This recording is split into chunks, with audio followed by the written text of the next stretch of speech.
5 volt, 12 volt, 24 volt, এমনকি 48 voltage নিতে পারবেন একটি মাত্র পাওয়ার সাপ্লাই থেকে। পাওয়ার সাপ্লাই তৈরির জন্য আমি এখানে একটি 12 ভোল্ট 3 অ্যাম্পিয়ার ট্রান্সফরমার নিয়ে নিয়েছি। তো ভিউয়ার্স, আপনারা এখানে যে কোনো ধরনের ট্রান্সফরমার ব্যবহার করতে পারেন, তবে অবশ্যই ভোল্টেজ 12 ভোল্ট হতে হবে এবং অ্যাম্পিয়ার আপনারা ইচ্ছে মতো নিতে পারবেন। তো ট্রান্সফরমারের আউটপুট প্রোবে আমি এখানে একটি প্লাগ সংযুক্ত করে নিয়েছি সরাসরি এসিতে সংযোগ দেওয়ার জন্য। তো ভিউয়ার্স, এবার আমরা এটার প্রোব কারেন্টে সংযোগ করব এবং এটার আউটপুটের কারেন্ট মেজার করব। তো এটার আউটপুট ভোল্টেজ চেক করার জন্য আমি এখানে একটি মাল্টিমিটার নিয়ে নিয়েছি। তো ভিউয়ার্স, আমরা সকলেই জানি যে ট্রান্সফরমার কিন্তু এসি আউটপুট দেয়। তো সেই জন্য এটা ভোল্টেজ মাপার জন্য আমাদেরকে 700 ভোল্টেজ এসিতে সেট করতে হবে। তো ভিউয়ার্স, ট্রান্সফরমারের মোট 3টি প্রান্ত থাকে আউটপুটে। এটা হচ্ছে 12, এটা 0 এবং 12, অর্থাৎ এটা 12 ভোল্টে পজিটিভ, এটা 12 ভোল্ট নেগেটিভ এবং এটা আবার 12 ভোল্ট পজিটিভ।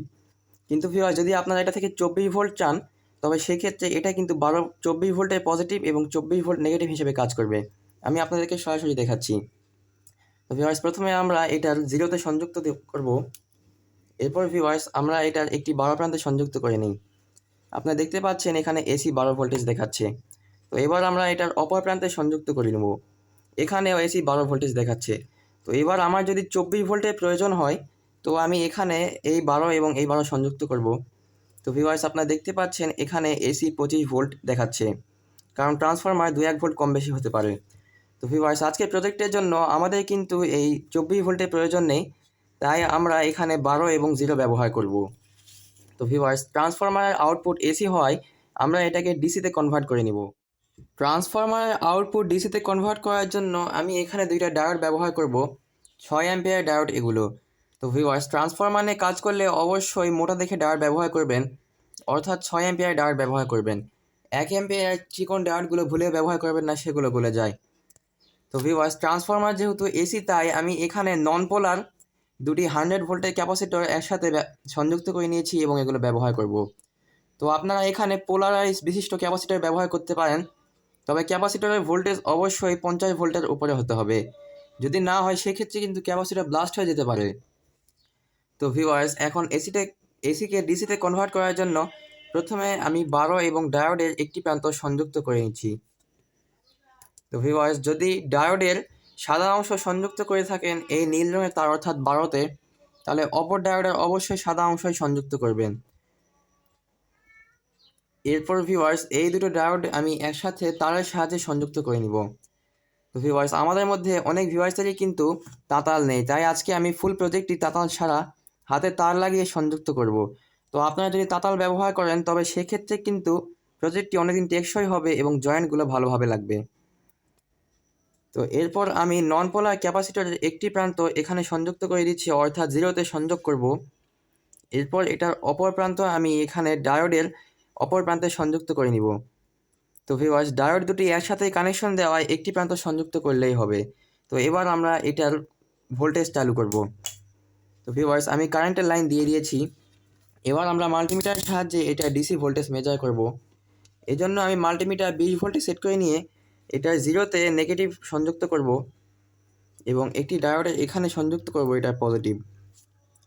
তো ভিউয়ার্স, আমরা দেখতে পাচ্ছি এটা থেকে কিন্তু প্রায় 17 ভোল্ট এবং 17.93 ভোল্ট আউটপুট পাওয়া যাচ্ছে।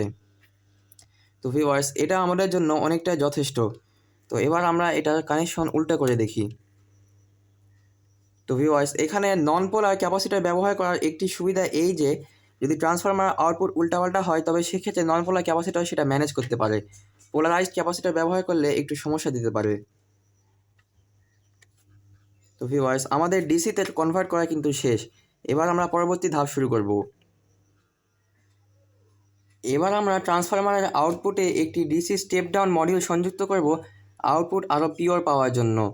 তো ভিউয়ার্স, এই মডিউলটা কিন্তু আমরা অনেকেই চিনি, কিন্তু যদি আপনারা এটা সম্পর্কে বিস্তারিত না জানেন, তবে আমি চ্যানেলে ফুল একটা ভিডিও দিয়ে রেখেছি, চাইলে সেটা দেখে আসতে পারেন।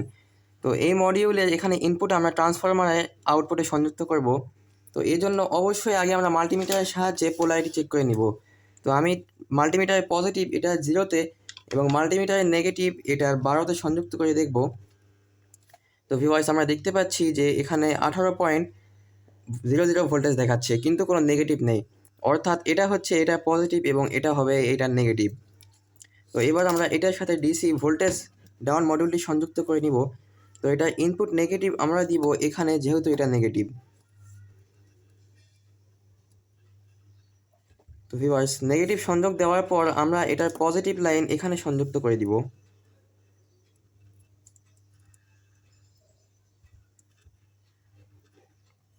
তো ভিউয়ার্স, আপনারা দেখতে পাচ্ছেন মডিউলটি কিন্তু চালু হয়ে গিয়েছে। তো এবার আমি আপনাদেরকে এটার ভোল্টেজ করে দেখাচ্ছি।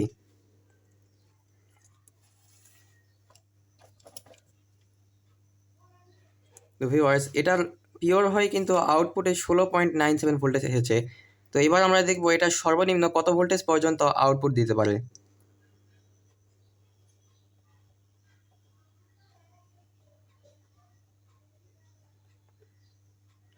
এটা কিন্তু প্রায় 1.25 ভোল্টেজ পর্যন্ত চলে গিয়েছে, এবং এটা হলো এই মডিউলের সর্বনিম্ন আউটপুট। তো এই মডিউল ব্যবহার করার আরেকটা সুবিধা হলো এখানে কিন্তু এমপিআই কন্ট্রোলের জন্য আরেকটি নব রয়েছে। এটার সাহায্যে আমরা এমপিআই কম বেশি করতে পারবো, এবং এটা ভোল্টেজ বুস্টিংয়ের নব। তো এতখানি পর্যন্ত মডিউলটি কাজ করলেই কিন্তু আমরা এটার সাহায্যে যে কোনো ধরনের 5 ভোল্ট কিংবা 12 ভোল্টের ব্যাটারি চার্জ করতে পারবো। কিন্তু এই মডিউলের আউটপুট 17 ভোল্টেজ হওয়ায় আমরা এটা দিয়ে কিন্তু যে কোনো ধরনের 24 ভোল্টের ব্যাটারি চার্জ করতে পারবো না। তো এরপর সামান্য কিছুটা কাজ করলে আমরা এটা দিয়ে যে কোনো ধরনের ব্যাটারি চার্জ করার ক্ষমতা রাখবো। এটা ভোল্টেজ বাড়তি করার জন্য আমি এখানে একটি ডিসি ভোল্টেজ বুস্টার সার্কিট ব্যবহার করব।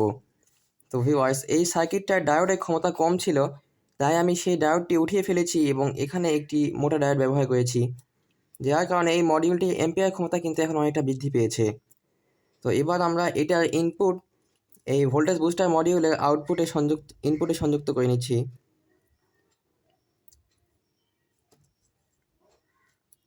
এরপর ভিউয়ার্স, এই ডিসি ভোল্টেজ ডাউন মডিউলের আউটপুট কিন্তু আমরা এটা নেগেটিভে সংযুক্ত করে নিব।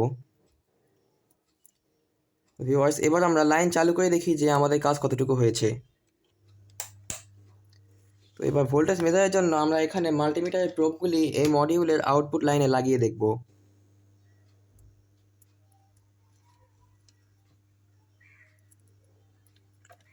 তো ভিউয়ার্স, এটাতেও কিন্তু 18 ভোল্ট পাওয়া যাচ্ছে। তো এবার আমরা দেখব এটা বুস্টিং ভোল্টেজ কতটুকু পর্যন্ত পাওয়া যায়। তো এটা বাম দিকে ঘোরালে এটার ভোল্টেজ বুস্ট হতে থাকে, এবং ডান দিকে ঘোরালে ভোল্টেজ কমে যায়। তো ভিউয়ার্স, মাল্টিমিটারের নব 200 সেট করতে হবে, কারণ 20 ভোল্টের উপরে চলে গিয়েছে।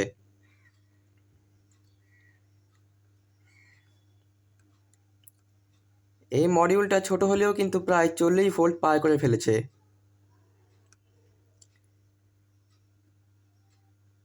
তো ভিউয়ার্স, আপনারা দেখতে পাচ্ছেন আমি কিন্তু এখানে এই ছোট্ট একটি মডিউল ব্যবহার করে প্রায় 49 ভোল্ট পর্যন্ত চলে গিয়েছি।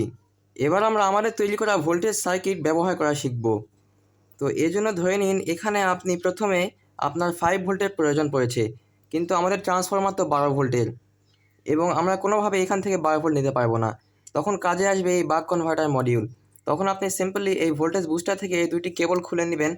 এরপর এই কেবলের একটি প্রান্তে মাল্টিমিটারের লাল প্রোবটি লাগিয়ে দিবেন, এবং অপর প্রান্তে আরেকটি কেবল লাগিয়ে দিবেন। তো ভিউয়ার্স, দেখতে পাচ্ছেন এখন কিন্তু 17 ভোল্ট দিচ্ছে, কিন্তু আমাদের প্রয়োজন মাত্র 5 ভোল্ট। তখন আমরা সিম্পলি এটার এই নবটাকে বাম দিকে ঘোরাবো। বাম দিকে ঘোরালে ভোল্টেজ কমে যাবে। তো আপনারা দেখতে পাচ্ছেন ভোল্টেজ কমা শুরু হয়ে গিয়েছে, এবং ভোল্টেজ এখন আমরা প্রায় 5 ভোল্ট মতো অ্যাডজাস্ট করতে পারবো। তো যদি আপনার 3 ভোল্টের প্রয়োজন হয় সেক্ষেত্রে আপনি এই নবটাকে 3 ভোল্টেও সেট করতে পারবেন। এবং ভিউয়ার্স, এটা দিয়ে আপনি সর্বনিম্ন 1.25 ভোল্টেজ পর্যন্ত যেতে পারবেন। তো আমাদের 5 ভোল্টের প্রয়োজন হয়, আমি এখানে 5 ভোল্ট সেট করে নিচ্ছি।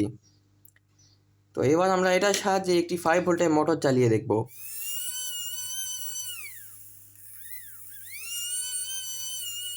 তো ভিউয়ার্স, আপনারা কিন্তু দেখতে পাচ্ছেন যে আমরা আমাদের 12 ভোল্ট পাওয়ার সাপ্লাই থেকে কিন্তু একটি 5 ভোল্টের মোটর চালালাম, এবং আমাদের পাওয়ার সাপ্লাই এম্পিয়ার যথেষ্ট ভালো। তো এবার আমরা 12 ভোল্টের সিপিইউর ফ্যান টেস্ট করব। ভিউয়ার্স, আমাদের এই সেটআপটির সাহায্যে কিন্তু 12 ভোল্টের সিপিইউর কুলিং ফ্যানও খুব সুন্দরভাবে চলছে। আমাদের কিন্তু 17 ভোল্টের বেশি ভোল্টেজ প্রয়োজন হলেই কিন্তু এই ভোল্টেজ বুস্টার সার্কিটের প্রয়োজন হচ্ছে। তাছাড়া কিন্তু আমাদের ট্রান্সফরমার এবং এই বাক কনভার্টার সার্কিট দিয়ে চলে যাচ্ছে।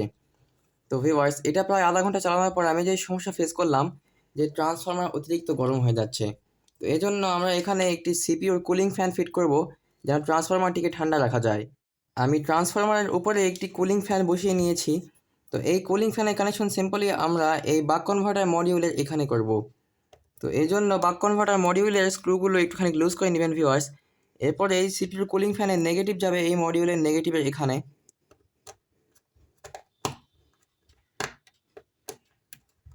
এরপর ভিউয়ার্স এই সিপিইউর পজিটিভ যাবে এই মডিউলের পজিটিভের এখানে।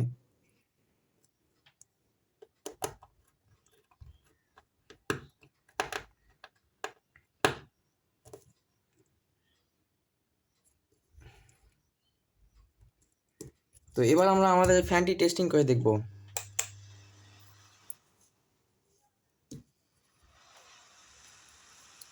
ভিউয়ার্স আমরা দেখতে পাচ্ছি আমাদের ফ্যানটি কিন্তু একদম ঠিকঠাক কাজ করছে, অর্থাৎ আমাদের পুরো সেটআপটি কিন্তু তৈরি হয়ে গিয়েছে।